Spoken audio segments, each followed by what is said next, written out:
guys, today's video is going to be a little different. I have a topic that I want to talk to you guys about, but I'm also leaving for a trip tomorrow and I have a lot to do for that, so I'm going to try to multitask here. So I want to talk to you guys about autistic love languages, and I'm also going to show you guys what I do for like packing and stuff when I travel, because I really love to travel. It's one of my special interests, and I'm going to Puerto Rico tomorrow, so I'm gonna show you what I got going on. I really have to fight the autistic urge to like overpack because I have to fit everything in this bag. I don't have a travel bag, it's just like a regular backpack, but I always buy the cheapest tickets, which don't include any luggage, just a carry-on item. So I have to fit everything in a little backpack, and so I have little packing cubes, so I'm gonna have to shove everything into this. I'm only going for 6 days, so I think it'll be super doable. Okay, so now on to autistic love languages. I'm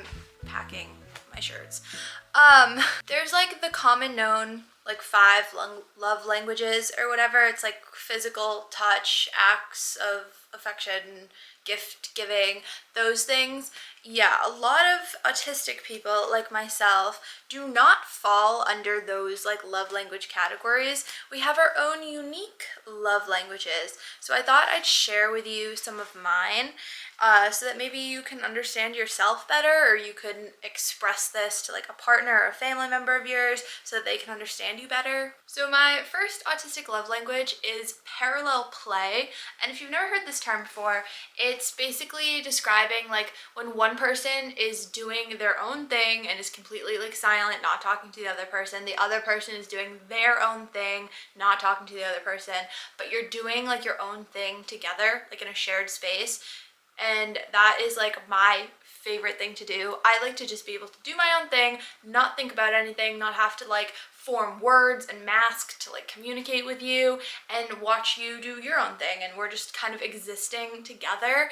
I love that. If I am existing and not talking with you, that means that I really freaking love you, and that like I've let you in. Like, you know the real me. And I don't totally understand why neurotypical people don't like parallel play or don't like value it the same way that I do as an autistic person, because it seems so easy and carefree, and like I can let you be you and you can let me be me, and we can just exist together. Like, to me it feels so like loving. All right, there we go, 1 packing cube done. I think I'm only gonna need 1 more. I forgot that I was going somewhere warm and that my clothes were like physically smaller, so this is gonna be way easier than I thought. Okay, anyway, back to autistic love languages.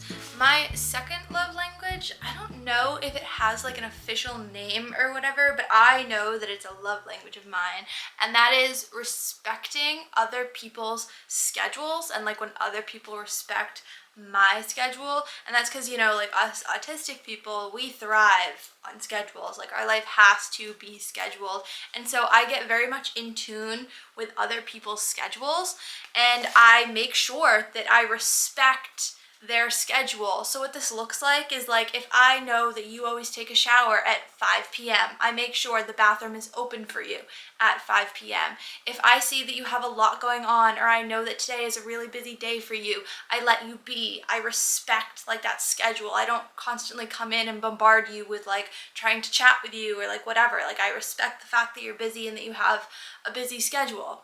And this also looks like respecting the way that you have your own personal items. Like, if you lay things out in a very specific way and I use it, I make sure that I lay it back exactly the way it was. Like, I respect every little detail about the way that you function and your whole schedule and like your way of life. I really respect that, because I want you to respect that for me. When people go in and they touch my stuff, or they move something, or they suddenly change plans around, like, I physically cannot handle it. And so when people go out of their way to like respect my schedule or my boundaries, I don't know what to call it, but when they go out of their way to like see that I'm busy or see my schedule and like respect it and like move around it for me, I love it. And I make sure to do that for other people because I know how upset it makes me feel.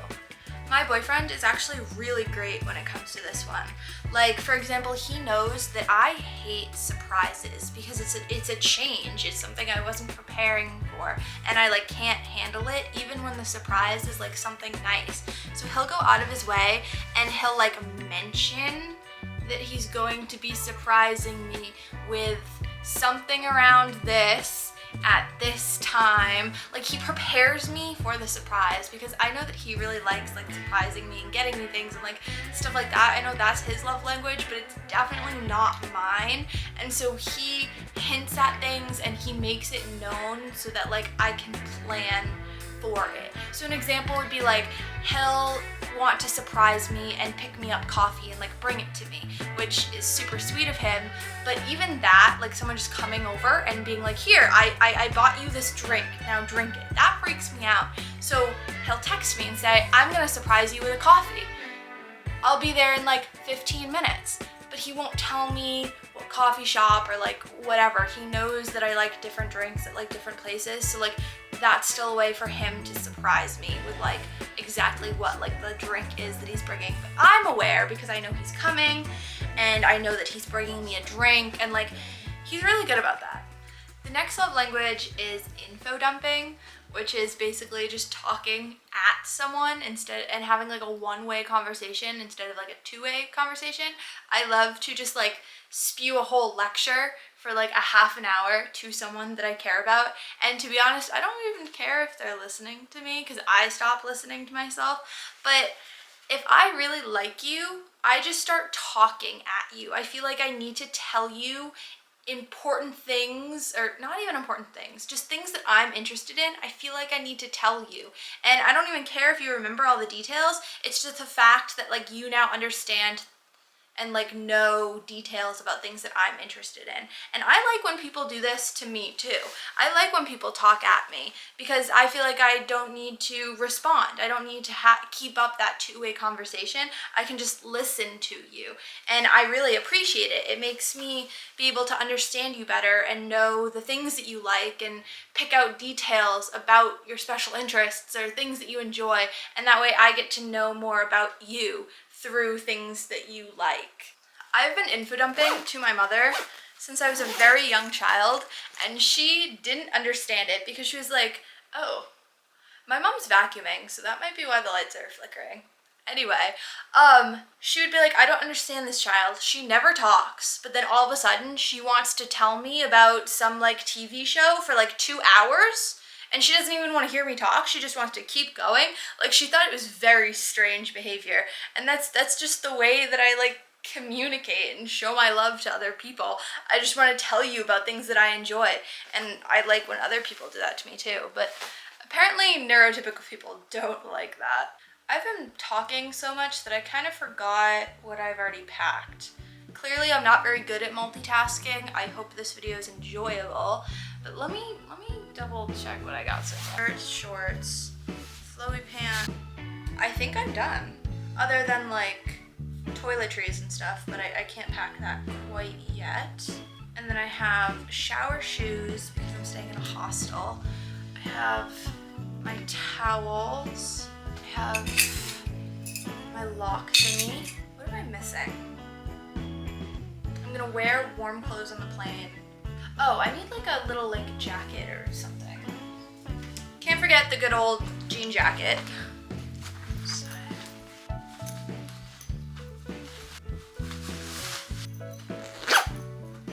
Look at me go. I have so much extra space, although I still need to put my toiletries and my camera equipment, but then I'm done. I can definitely fit that. Oh, and a water bottle. This is a lot better than I thought it would be. All right.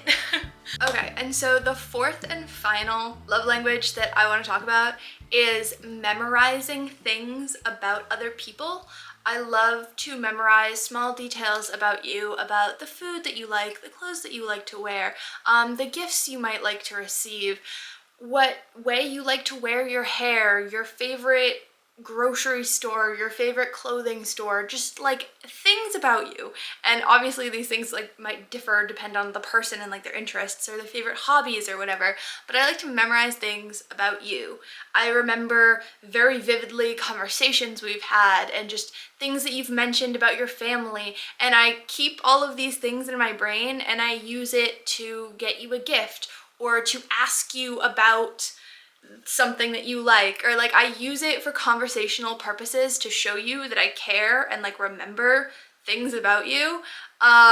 People don't seem to pick up on the fact that I do this, and I really love when other people remember small details about me. It's like a really big thing for me. So I often feel very misunderstood, or like this might sound dramatic, but like unloved, because my love languages are so drastically different from like autistic people and what most people's love languages are, if that makes sense. Like, I'm trying to show my love through acts that other people don't see as like acts of love, and other people's love languages like directed at me often make me very anxious and stress me out, and I don't like that.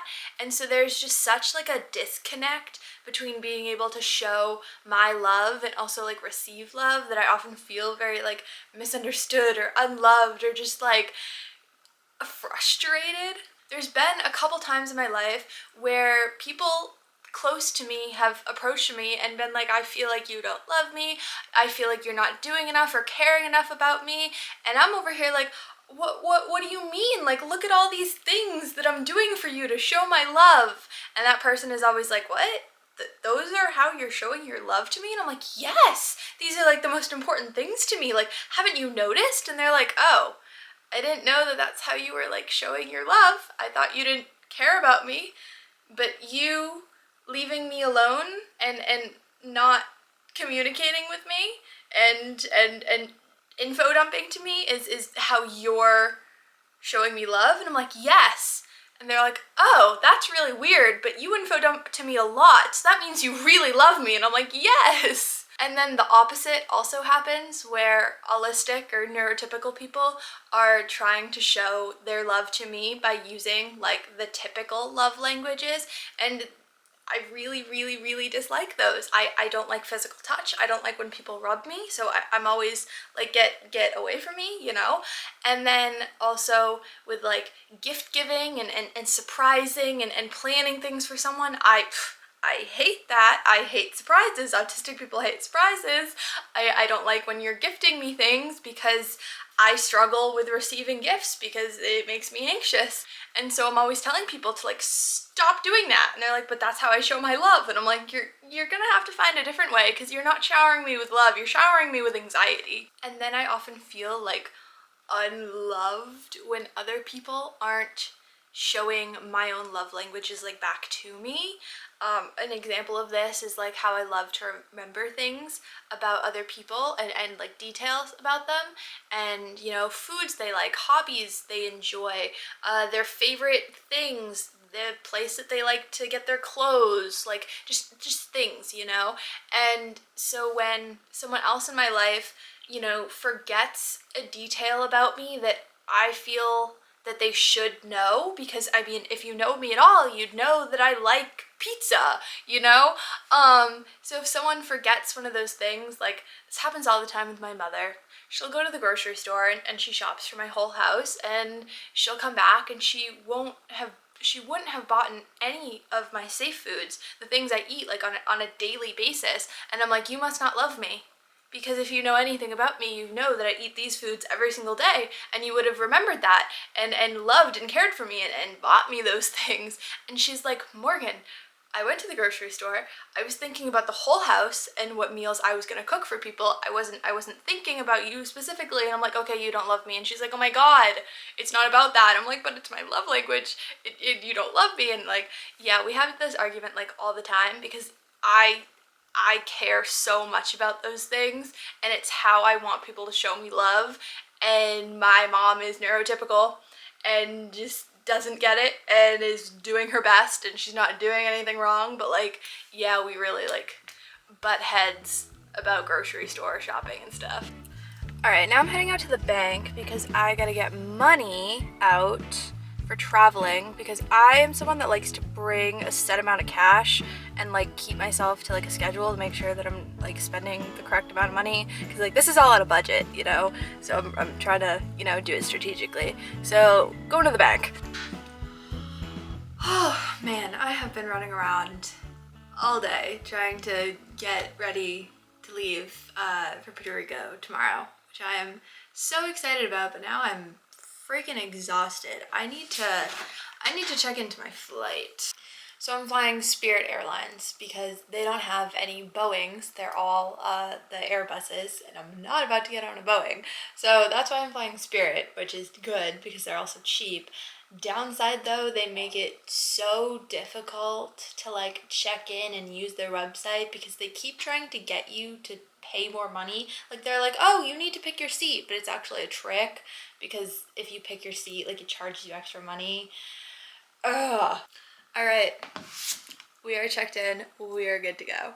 I feel like me last minute trying to pack and also making content about autistic love languages actually really comes together pretty nicely because traveling is one of my special interests, and info dumping and sharing my special interests with people that I love is a love language to me, and my boyfriend is coming along with me, and he was great. He knew that travel is my special interest and that this is for me, and he's kind of like just along for the ride, and so he let me plan the entire thing and was like, yep, I trust you, go do it, and I will just come along. And now I get to share like my love and my passion like with my boyfriend. And he was saying to me today, he was like, travel Morgan and like normal Morgan are two totally different people. Like I gotta mentally prepare for like the change in you for when we leave.